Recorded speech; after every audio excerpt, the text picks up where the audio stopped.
Once upon a time, in the bustling city of Lagos, there lived a young couple, Alex and Amara. They were hardworking and had two lovely children, Chika, who was 6 years old, and his younger sister, Ada, who was just 3. Life was good, but like many young families, they faced the challenge of balancing work and home responsibilities. After much deliberation, they decided to hire a nanny. One bright Monday morning, after going through numerous interviews, they settled on a middle-aged woman named Auntie Clara. She came highly recommended by a neighbor who spoke of her as a woman with a heart of gold. Clara's face carried the kind of smile that could make anyone feel at ease. She was soft-spoken and seemed genuinely fond of children. But behind that facade lay a woman whose heart was far from golden. At first, everything seemed perfect. Clara was diligent in her work. The house sparkled, the children were fed, and their clothes were always neatly arranged. Amara often praised Clara, saying, "We are so lucky to have her." But unknown to them, Clara wore her kindness like a mask. The first sign that something was amiss came one evening when Amara returned from work earlier than usual. As she approached the front door, she heard Ada crying. It was a cry so desperate and piercing that it stopped Amara in her tracks. Quietly, she entered the house and tiptoed towards the sound. There in the kitchen, she saw Clara scolding Ada, but not in the gentle way she usually did in front of Alex and Amara. Her face was twisted with anger, and her voice was sharp and cold. "If you spill your juice again, you will see what I will do to you," Clara hissed, wagging her finger close to Ada's face. Amara was shocked but decided not to confront Clara immediately.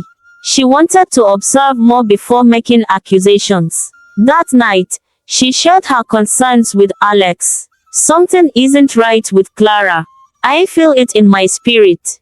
Alex brushed it off. "Amara, you worry too much. Clara is doing a fantastic job. Don't let one bad moment cloud your judgment." Amara nodded reluctantly but kept her eyes open.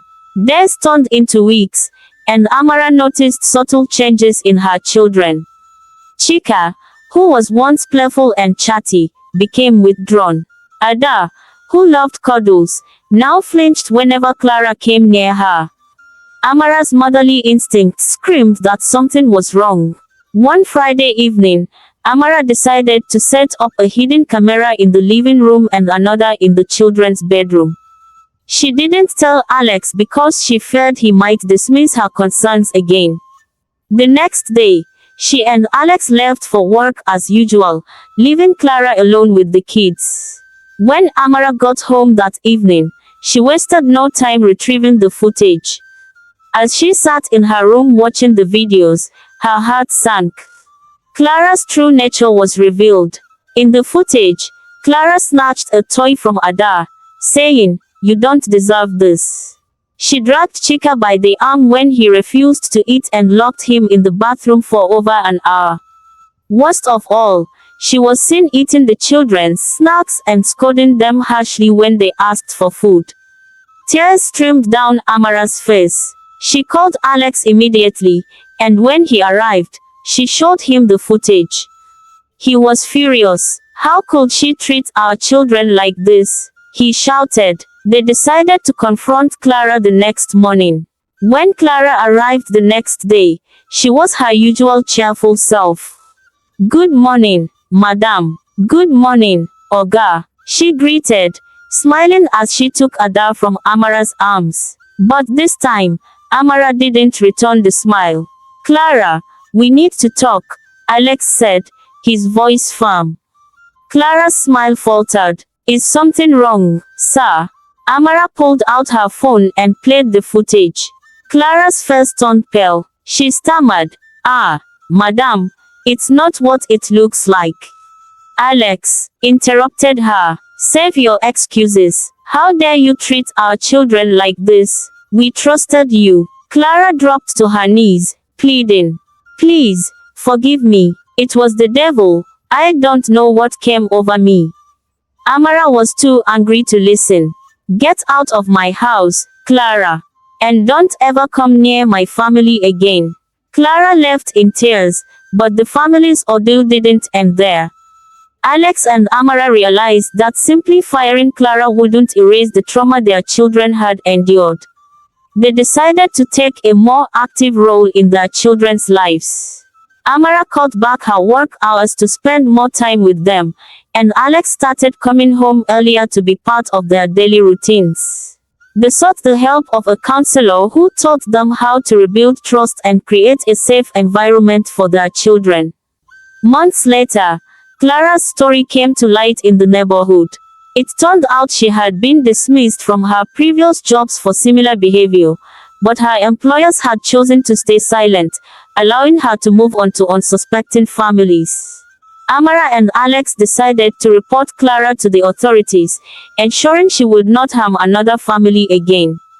As for the children, they thrived under their parents' renewed attention and love.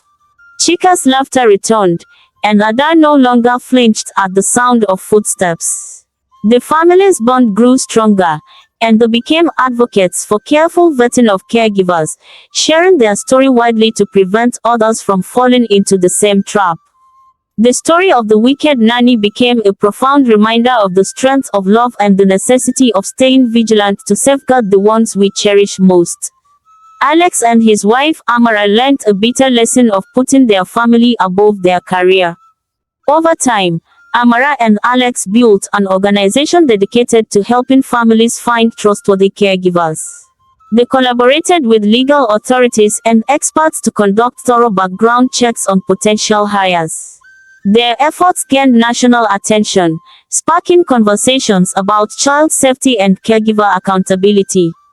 Years later, as Chika and Ada grew older, they remembered their experience as a moment that brought their family closer together.